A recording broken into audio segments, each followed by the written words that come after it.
Today we're diving into a really fascinating story about how something can grow, not in spite of a crisis, but because of it. It's an ancient story for sure, but you'll see the lessons here are surprisingly relevant to how ideas can just explode, even under immense pressure. Okay, so let's get right into the central paradox of this whole thing. It feels completely backward, doesn't it? I mean, you attack something to get rid of it, but instead, it just spreads like wildfire. So how on earth did that happen? Let's break it down.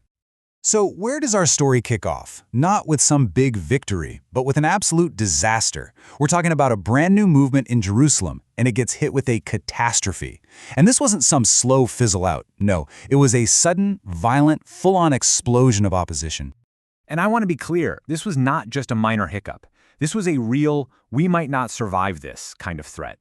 The source text itself calls it a great persecution. And leading the charge was this incredibly zealous guy named Saul, who was literally going from house to house, trying to rip this movement apart from the inside out. But, and this is where things get really interesting, the whole plan to crush the movement, it backfired. I mean, spectacularly. As people were forced to literally run for their lives, they didn't just go quiet. No way. They took their message with them. So the very attack designed to stamp them out became the engine for their growth. It's our first big takeaway. Crisis can actually be a catalyst. Okay, so let's zoom in a bit and see how this actually works on the ground.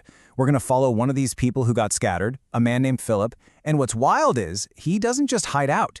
He goes on the offensive, but he does it in a place that honestly nobody would have seen coming. So where does he go? Philip goes to a city in Samaria. Now you have to understand, for his community back in Jerusalem, this would have been jaw-dropping. There was this long, bitter history between the Jews and the Samaritans, deep-seated cultural and religious hostility. This was not friendly territory. And yet, that's exactly where he chooses to go. It's like he's intentionally crossing into enemy lines with his message.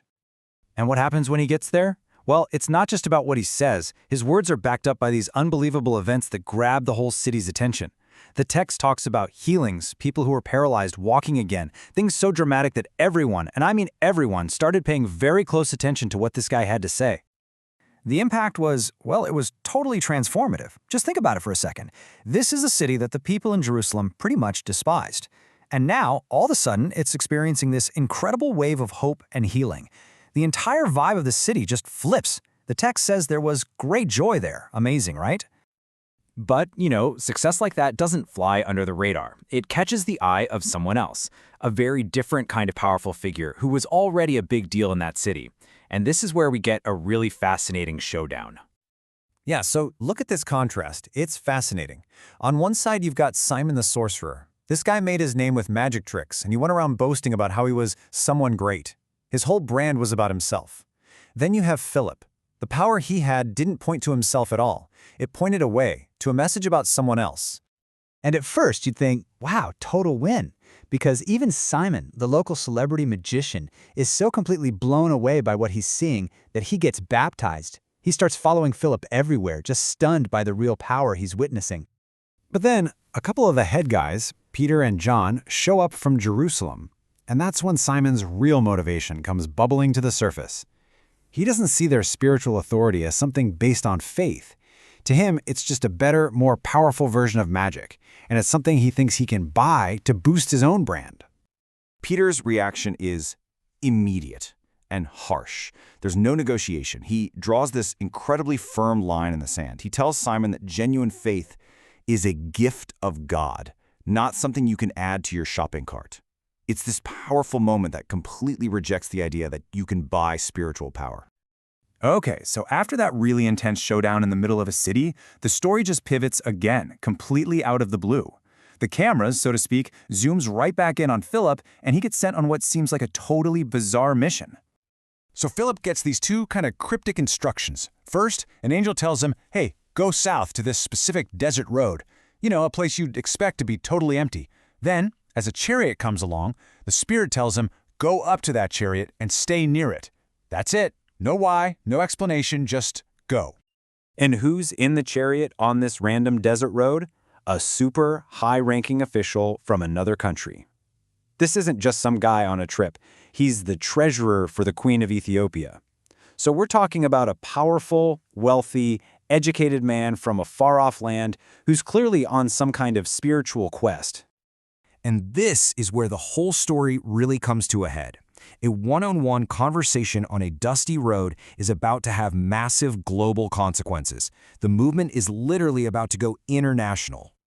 So, what's this official doing? He's reading out loud from this ancient text, from the prophet Isaiah. It's this passage about a servant who suffers, and he's completely confused. He's reading the words, but he just can't figure out what they mean. So he turns to Philip and asks the perfect question, the one that just opens the door wide open. Who is the prophet talking about here? Himself or someone else? It's that moment of genuine curiosity that gives Philip the perfect opening. And notice what Philip does. He doesn't launch into some rehearsed sermon. Nope. He starts with the exact passage the official is already reading. He uses that as his starting point. It's a great example of this principle, right? Meeting people exactly where they are. For the official, the light bulb goes on. And for him, understanding isn't just some academic thing. It demands action. The moment they pass some water, he asks to be baptized, and Philip does it, right then and there. It's completely spontaneous and decisive. And then, to cap it all off, there's one last strange, supernatural twist. Philip just disappears. He's there 1 minute, gone the next. But it doesn't matter. His part in the story is over. The official, now with this new message, just keeps going on his way home to Ethiopia, completely overjoyed. So let's just step back and look at the chain of events here. A crisis is supposed to kill a movement, but instead it scatters it. That scattering sends one guy to a hostile city and then to a totally random desert road. On that road, a single conversation with one influential person is all it takes to launch the message into a new continent. The messenger himself vanishes, but it's too late. The message has a new carrier. It just leaves you wondering, right? Is this how powerful ideas have always spread? Not through grand strategies, but through these unpredictable, personal encounters.